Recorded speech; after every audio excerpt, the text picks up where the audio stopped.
अस्सलामुअलैकुम एंड नमस्ते and welcome back to the channel dentistry with Noor Saira. आज इस वीडियो को हम करेंगे हिंदी में, ताकि जो हमारे स्टूडेंट्स हैं जिनको हिंदी में सुनना और देखना ज़्यादा पसंद है उनके लिए ये बेनिफिशियल रहे। और मेरा नाम डॉक्टर नूर सायरा है। मैं एक प्रैक्टिसिंग एंडोडोंटिस्ट हूँ और ये मेरा चैनल है डेंटिस्ट्री विद नूर सायरा। और आज हम बात करेंगे एनाटॉमी को कैसे अच्छे से पढ़ना है और कैसे उसको याद रखना है। टिप्स एंड ट्रिक्स क्या है जिससे हम लोग उसको अच्छे से याद रख सकें। मैं अपने एक्सपीरियंस से बात करूँगी, क्योंकि मैंने जब अपना एकेडमिक BDS ख़त्म किया था 2012 में, मेरे एकेडमिक रिज़ल्ट्स काफ़ी अच्छे थे ये टिप्स और ट्रिक्स अप्लाई करने के बाद। और मेरे पास आज तकरीबन 11 गोल्ड मेडल्स और 30 अवार्ड्स है, जिसका ऑलमोस्ट 70 to 80% मेरे एकेडमिक्स अवार्ड्स हैं। और अगर आपने मेरे चैनल को अभी तक सब्सक्राइब नहीं किया है तो प्लीज़ सब्सक्राइब कीजिए और नोटिफिकेशन बेल आइकॉन को हिट कीजिए, ताकि जब भी मैं कोई इंपॉर्टेंट वीडियो अपलोड करूँगी तो आपको नोटिफाई होगा। चलिए आगे बढ़ते हैं ये जानने के लिए कि एनाटॉमी को कैसे पढ़ना चाहिए। फर्स्ट ट्रिक ये है कि एनाटॉमी के बेसिक टॉपिक्स जो फर्स्ट फ्यू चैप्टर्स है उनको आप अच्छे से समझिए और पढ़िए। इसका एडवांटेज ये है कि एनाटॉमी के फर्स्ट फ्यू चैप्टर्स में एनाटॉमी की टर्मिनोलॉजीज़ रहती है, मेंशन रहती हैं, जैसे कि एंटीरियर पोस्टीरियर, डिस्टल प्रॉक्सिमल या वेंट्रल। और ये सब आपको अगर जब समझ में आ जाएगा, इनके मीनिंग समझ में आ जाएंगे, तो आपको बाकी की पूरी एनाटॉमी याद करने में और अंडरस्टैंड करने में ज़्यादा आसानी हो जाएगी। और आपको ये फर्स्ट फ्यू चैप्टर्स में एनाटॉमी में बॉडी के सेक्शंस और ओरिएंटेशंस भी समझाएंगे, जैसे कि सजाइटल या कोरोनल या ट्रांसवर्स सेक्शंस समझ में आते हैं। और आपको basically the first few chapters आपको ओरिएंट करेंगे पूरे एनाटॉमी के लिए। और इट्स इम्पॉर्टेंट दैट कि आप फर्स्ट फ्यू चैप्टर्स को पहले अच्छे से समझें, उसके बाद आप बाकी के चैप्टर्स को जाएँ। तो फर्स्ट ट्रिक ये है। और सेकंड ट्रिक ये है कि आप एनाटॉमी को खाली थियोरी जैसे मत पढ़िए। एनाटॉमी थोड़ा सा ड्राई हो जाता है क्योंकि बहुत सी चीज़ें याद करनी ज़रूरी होती हैं। तो आप अगर कोई टॉपिक डिसाइड करें हैं याद करने के लिए, तो उस टॉपिक को उस दिन जब भी आप पढ़ रहे हैं एक एंड टू एंड पहले एक रीडिंग दीजिए, ताकि आपको समझ में आए कि इस टॉपिक में एक्चुअली है क्या और आपको क्या याद रखना है। ये करने के बाद आप एक 5 to 10 मिनट्स का ब्रेक लीजिए। 5 to 10 मिनट्स का ब्रेक लेने के बाद आप वापस जाएंगे सेम टॉपिक पर आप टेक्स्ट बुक के पास नहीं जाएंगे या आपके नोट्स के पास नहीं जाएंगे, आप देखेंगे एक वीडियो। वीडियो देखना बहुत इम्पॉर्टेंट है। ये इसलिए इम्पॉर्टेंट है कि जब इंसान एक वीडियो देखता है सेम टॉपिक के ऊपर, वो एक अलग तरीके से दिमाग में रीइंफोर्स होता है without any kind of mental pressure. आपको सिर्फ सुनना है और देखना है आपको और समझना है। It is a very different learning technique from just reading. तो ये आपको दिमाग में ज़्यादा रीइंफोर्स करेगा टॉपिक और इन्फॉर्मेशन, प्लस आपके दिमाग में लेस मेंटल प्रेशर या फटीग होगा, क्योंकि आप डिफरेंट लर्निंग टेक्निक्स अप्लाई कर रहे हैं।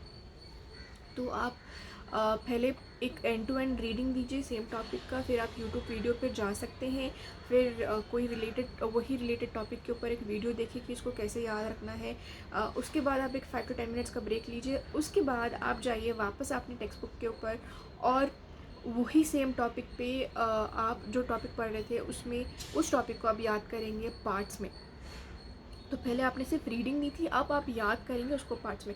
तो ये क्या होगा, पहले आपके दिमाग में एक फ्रेमवर्क बन जाएगा कि इस टॉपिक में ये था, फिर आपने उसको रीइंफोर्स किया एक वीडियो देख के, फिर आप उसको याद कर रहे हैं। तो ये एक डिफरेंट लर्निंग टेक्निक है और आपके दिमाग में ज़्यादा अच्छे से रीइंफोर्स हो जाएगी। थर्ड टेक्निक ये है कि आप नोट्स बनाइए।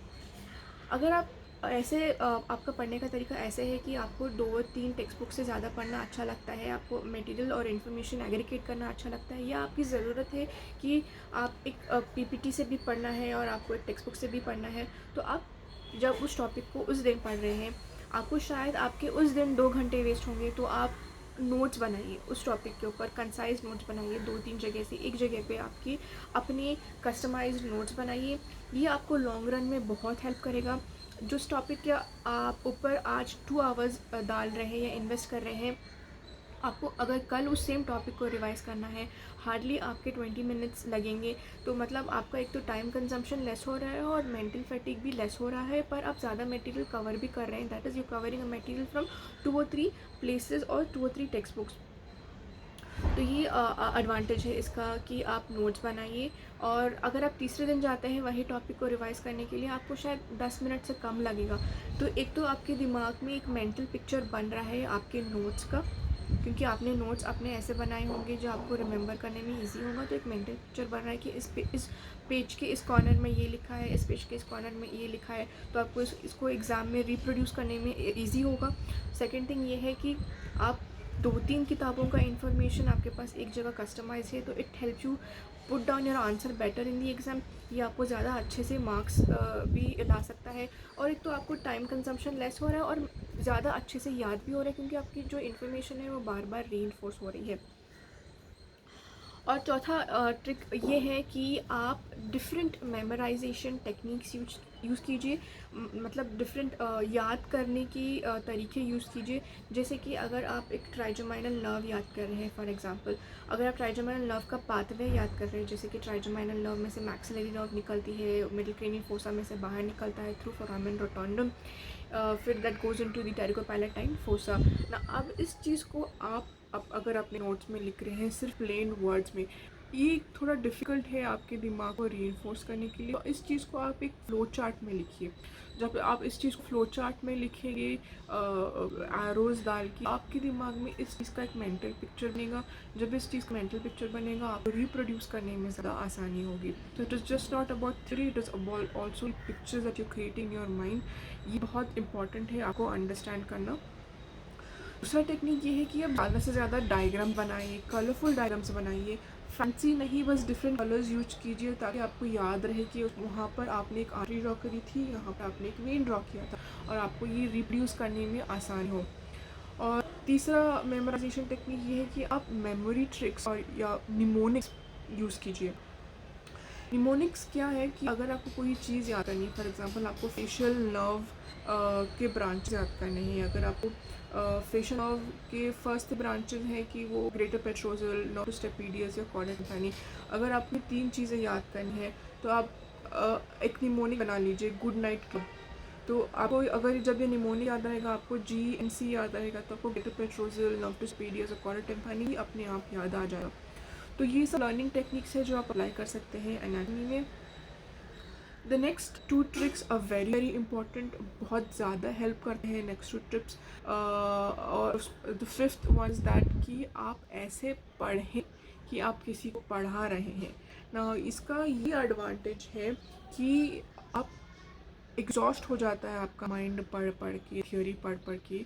तो आप एक ब्रेक लेते हैं, मान लीजिए आप 2-3 आवर्स का ब्रेक ले रहे हैं, आप अपने पास एक वाइट बोर्ड मार्कर और वाइट बोर्ड रखें, और जब आप एग्जॉस्ट हो जाते हैं मेंटली पढ़ पढ़ के, take a break and then you go back. आप ऐसे पढ़ें कि आप किसी को क्लासरूम में पढ़ा रहे हैं।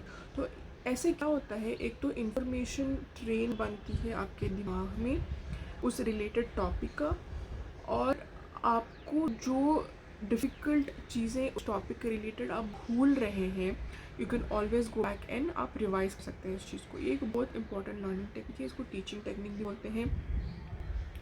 ये प्रूवन टेक्निक है, जैसे दिमाग में टॉपिक्स रीइंफोर्स होते हैं, स्पेशली डिफिकल्ट टॉपिक्स रीइंफोर्स होते हैं। तो आप एक छोटा सा डायग्राम ड्रॉ कीजिए, आप किसी को ऐसे ऐसे पढ़ें कि आप किसी को पढ़ा रहे हैं। ये ज़्यादा रीइंफोर्स टेक्निक है आपके दिमाग में। और जो 6th टिप एंड ट्रिक है, इसके बग़ैर आपको इम्पॉसिबल है बाकी के सारे टिप्स आपके लिए काम करना, क्योंकि this is the most and most significant trick of all and tip of all, that is revision. आप जब तक बार बार रिवाइज नहीं करेंगे टॉपिक को, आपके दिमाग में उस चीज़ का रीइंफोर्समेंट नहीं होगा। आप कैसे चूज कर रहे हैं रिवाइज करना, वो आपके ऊपर डिपेंड है कि आप वापस जा रहे हैं अपने नोट्स को रिवाइज कर रहे हैं, आप वहाँ पर अपना टाइम कंजम्पशन रिड्यूस कर रहे हैं, या आप एक वाइट बोर्ड और मार्कर रख रहे हैं वहाँ पर आप अच्छे से किसी को ऐसे पढ़ रहे हैं कि आप किसी को पढ़ा रहे हैं। ये भी एक रिवाइज करने की टेक्निक है। पर जितना आप रिवाइज करेंगे उतना आप री-इन्फोर्स करेंगे, स्पेशली द डिफ़िकल्ट टॉपिक्स और द डिफ़िकल्ट इन्फॉर्मेशन जो आपको रिमेंबर करनी है। और दिस इज़ द ओनली की that will make the difference between you and somebody else, जो आपको ज़्यादा अच्छे से रिटेन करने में हेल्प करेगा। और कंसिस्टेंसी बहुत मैटर करती है रिविजन में। तो ये है 6 tricks how you can study anatomy, और एनाटमी कैसे पढ़ सकते हैं और कैसे रिटेन करते हैं। आई होप कि आपको ये वीडियो पसंद आया और आपके लिए हेल्पफुल रहा। अगर ये वीडियो आपके लिए हेल्पफुल रहा तो प्लीज़ कमेंट कीजिए और मेरे को बताइए कि आपको ये हेल्पफुल रहा, क्योंकि ये मुझे मोटिवेट करेगा ऐसे और वीडियोस बनाने में दूसरे सब्जेक्ट्स के लिए, दूसरे एग्ज़ाम गोइंग स्टूडेंट्स के लिए। और प्लीज़ सब्सक्राइब कीजिए मेरे चैनल को अगर आपने अभी तक नहीं किया है, और नोटिफिकेशन बिल को भी हिट कीजिए ताकि आपको नोटिफाई हो सके। Have a good day and thank you. For more such videos, please like, share, follow, and subscribe my YouTube channel. You can also follow me on Instagram. Have a good day. Thank you.